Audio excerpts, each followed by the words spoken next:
여러분 안녕하십니까? 교통계 유튜버 아무말입니다. 오늘은 그 기차에 관해서 복합열차 또는 중년이라는 용어가 있는데요. 그 용어의 효과에 관해서 잠시 해설해 드리려고 합니다. 복합열차하고 중년이 학술적으로는 좀 구분이 되는지 어쩐지 모르겠는데요. 철도에 관해서 상당한 관심이 있는 사람들 사이에서도 그냥 거의 같은 말로 쓰입니다. 쉽게 얘기해서 출발하는 지점부터는 이렇게 하나로 가다가 특정 역에서 이제 갈라져서 따로 가는 걸 말하는 거죠. 또는 따로따로 왔다가 특정 역에서 합쳐져서 최종 목적지를 가지게 갈 때는 같이 가는 것. 그걸 복합열차라고도 하고요. 중년이라고도 합니다. 복합열차는 조금 넓은 개념이고 뭐 중년은 기관차인 경우에만 뭐 사용한다 뭐 이런 해설도 있긴 한데 아까 말씀드린 대로 일반인들은 크게 구분할 필요가 없을 것 같습니다. 우리나라 그 고속철에서도요 몇 군데 이런 복합열차가 운영되고 있습니다. 지금 화면에 보시는 동영상 곧 이제 동영상을 동영상으로 이렇게 보여드리려고 하는데 제가 이미 올린 수서 목포 용산 4 익산역 직전부터 정읍까지 노컷 영상이라는 제가 이미 올린 영상인데요.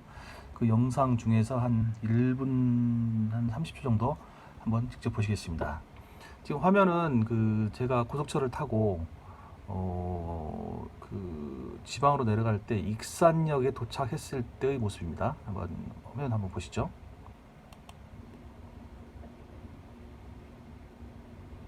예, 반대 방향에서 KTX 산천 열차가 입선하고 있죠.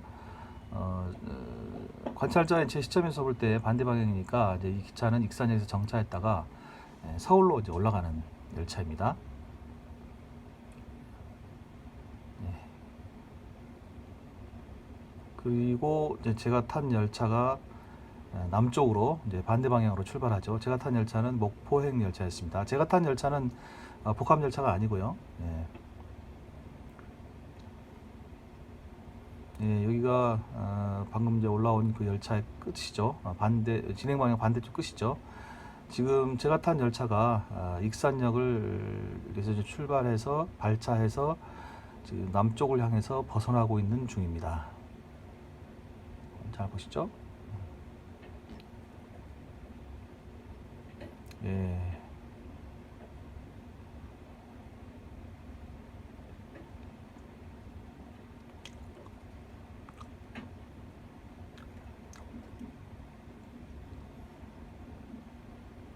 상행열차가 들어온 지 얼마 안 된 시각인데요. 왜냐하면 들어오자마자 지금 제가 탄 열차가 반대 방향으로 좀 출발했기 때문에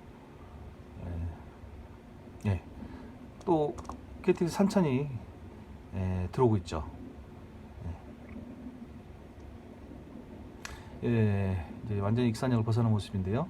이 화면에서 보시다시피 이 화면만 봐가지고 정확하게는 잘 모르실지 모르겠습니다만 같은 선로 같은 플랫폼으로 열차가 들어오고 있습니다.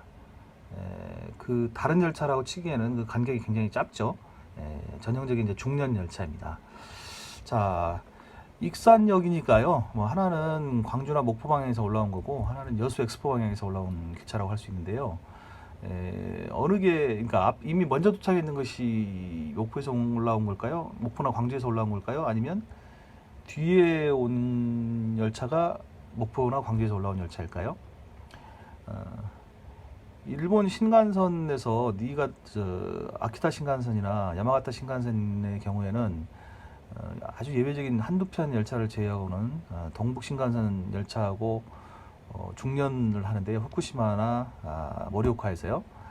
일본의 경우에는 열차 모습 자체가 다릅니다. 그래서 보면은 여기에 요 부분이 아키타 가는 거고 요 부분이 야마가타 가는 거다. 이렇게 알 수가 있는데 우리나라에서는 그런 구분이 전혀 안 돼서 열차만 봐가지고는 어떤 열차가 어느 방향에서 온 것인지 중년이라는 것만 알 수 있을 뿐 잘 알기가 어렵습니다. 기차만 봐서는 잘 모르고요. 이제 시각표를 통해서 보면 이제 그 점을 알 수 있습니다. 한번 볼까요? 예, 금방 그 화면에서 본 연속해서 들어온 두 개의 열차에 관해서 제가 한번 시각표를 통해서 조사를 해본 겁니다. 중년 열차가 이것만 있는 건 아닌데요. 한번 예를 들어서 샘플로 한번 조사를 해본 겁니다. 지금 방금 화면에서 본 열차가 요거 두 개입니다. 두 개. 상행 열차죠.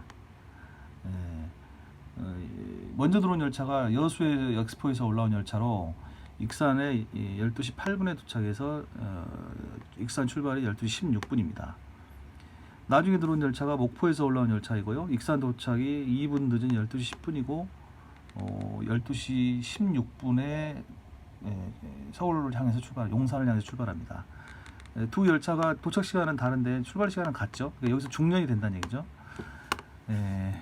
하행의 경우도 마찬가지입니다. 하행의 경우에도 목포행과 여수 엑스포행이 익산에 오후 1시 38분에 같은 시각에 도착하는데 여기서 분리돼서 목포 가는 것이 1시 41분에 먼저 출발하고요.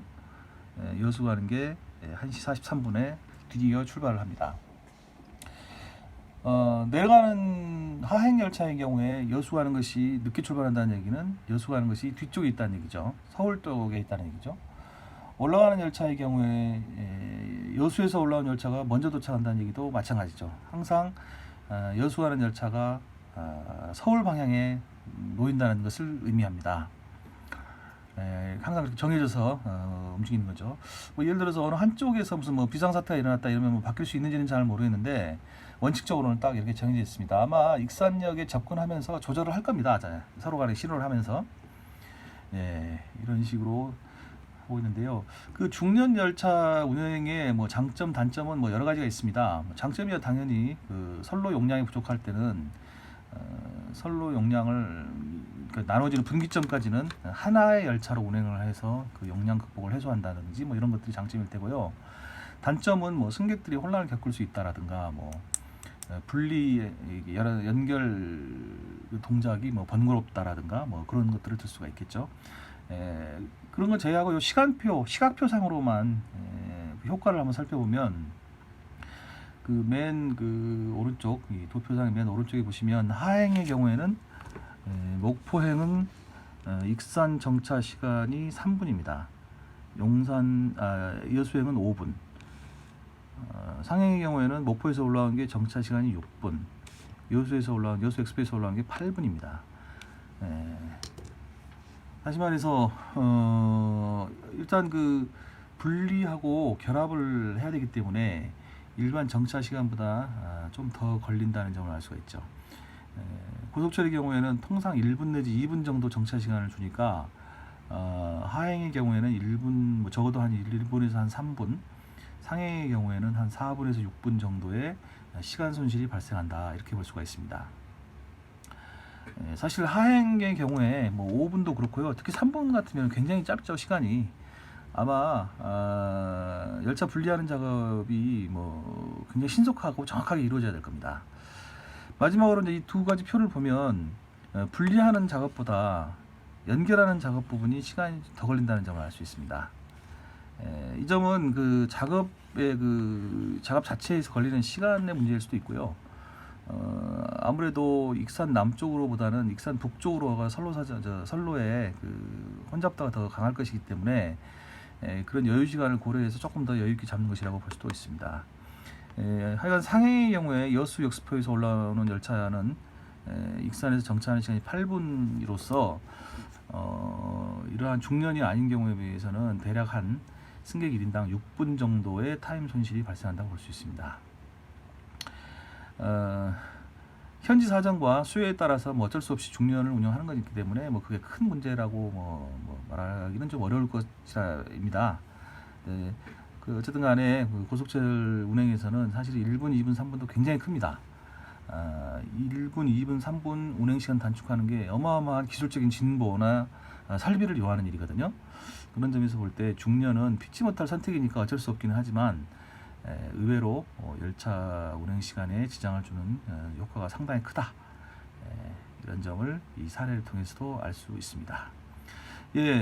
저의 뭐 지극히 기초적인 간단한 해설이 되겠는데요. 이 해설을 통해서 중년 또는 독합 열차의 의미와 그러한 열차 운행이 미치는 영향, 등에 대해서 조금이라도 이해가 되셨다면 더할 나위 없이 좋겠습니다. 예, 감사합니다.